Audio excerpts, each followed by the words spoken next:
சுவாதி. நான் சாலிகிராமம்லேருந்து வரேன். ஆக்சுவலி எங்களுக்கு வீடு பக்கங்கிறனால நாங்கள் அடிக்கடி கோயிலுக்கு வருவோம். அதேமாதிரி வருஷம் வருஷம் வந்து நாங்கள் எப்போயுமே கொலு வைக்கிறதுக்கு வருவோம்.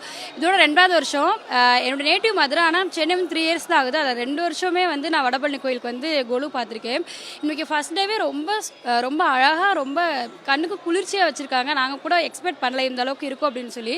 லாஸ்ட் இயர் வந்தோம், பட் எங்களுக்கு பாப்பா இப்போ குழந்தையா இருந்தால் ரொம்ப எங்களால் ரசித்து பார்க்க முடியல. பட் இப்போ கொஞ்சம் வளர்ந்துட்டா அப்படிங்கிறனால பொறுமையாக எல்லாமே பார்க்க முடியுது. எல்லாமே ரொம்ப நுணுக்கமாக வச்சுருக்காங்க.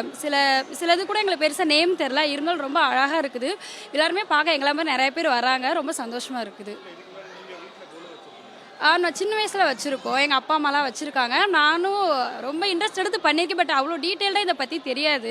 பட் இப்போ தான் கொஞ்சம் கொஞ்சம் எனக்குமே தெரிய ஆரம்பிச்சிருக்குது. நான் வச்சுருக்கேன், சின்ன வயசு நிறைய வச்சுருக்கோம் நாங்கள். Okay, thank you. நாங்கள் வடபழனி கோயிலுக்கு வருஷம் கொலுக்கு வருவோம். நல்லா அழகாக இருக்குது. எல்லாமே ஒவ்வொரு கொலுவும் அற்புதமாக இருக்குது. ரொம்ப நல்லா இருக்குது. நிறைய விஷயங்கள் தெரிஞ்சுக்க முடியுது.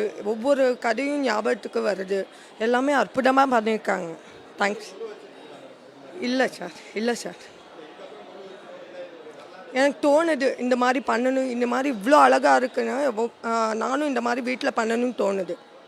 அது மகேஷன் ஒரு அசுரன் இருந்தான்.